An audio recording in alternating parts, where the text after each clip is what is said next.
We started to get concerned about Sophia at about age 4. We brought it up with our pediatrician that she seemed so tired all the time and did not have the energy her siblings or friends had in the playground. She joined a soccer team and couldn't make it through the game without laying on the sideline. And the other big concern we kept seeing was she was always thirsty. Unfortunately, her symptoms lasted at least 2 years before we were able to get into a specialist. The pediatrician kept saying, well, she's your oldest, and let's just wait and see how if this changes. Part of me wanted to trust him, and part of me wanted to be assured that there wasn't anything major going on. But the other part of me just had this inkling that there was something significant going on with her. Finally, we got through to a nurse of an endocrinologist who heard our story and felt like this was a big issue and immediately got us in to see him the next week. Well, it was very shocking to find out that Sophia was in kidney failure. It was like somebody just stabbed you. There was emotions, fear, a lot of concern, a lot of worry over the health of my daughter, and not knowing what this was going to be for her, but knowing that this was a life-changing moment. Well, our summer was turned upside down with all of this, so we were hopeful that camp would be an opportunity for her to play and enjoy life and not have to think about kidneys and dialysis and surgery.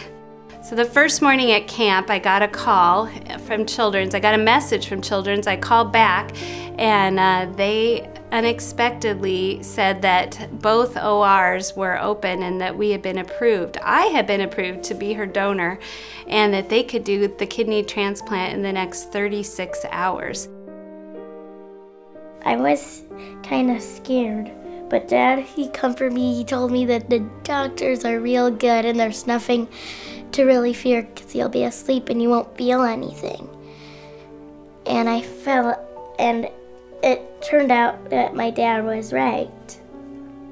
And I remember how hard it was to leave her because my surgery had to be at a different hospital. I could not be with my daughter when she was going through one of the most difficult times of her whole life.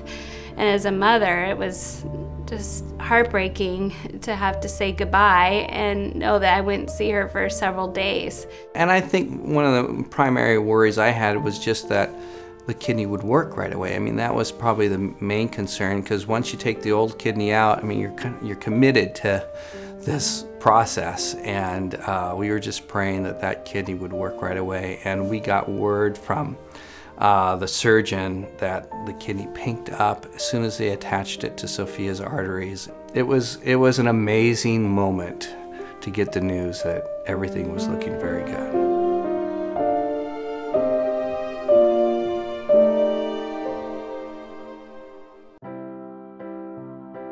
I almost can't recognize her in just 3 months or 4 months since her transplant. I mean, she's grown tremendously, and she's got energy and color.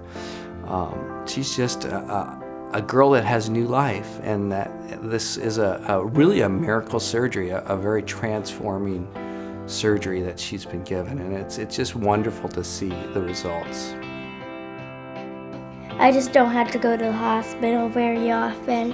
I don't have to go through dialysis anymore. It's just very great. She's a child that smiles now and laughs easily, that is connecting and involved in our family life, and is excited again about activities and is learning some new things. She's taking piano. She's in Girl Scouts. She's able to do all those normal things that for so long haven't been a part of her life. And it's a joy to be around her. We love Children's Hospital. The doctors were so patient to answer our questions and to wait and spend the time with us to make sure that we were reassured that Sophia was in good hands. Like once I got this big teddy bear, because one of the people there noticed me very sad and worried. I named it Sprinkles because it was like really, it was like this bear with polka dots in all colors, and I thought Sprinkles would be a good name.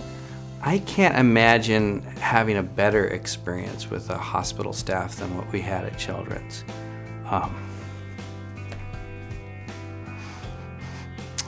Sorry, but the way they cared for us, they didn't just care for our medical needs, but they cared for our emotional needs. It meant a lot to me how much that I could trust them with my daughter. And that's an amazing thing.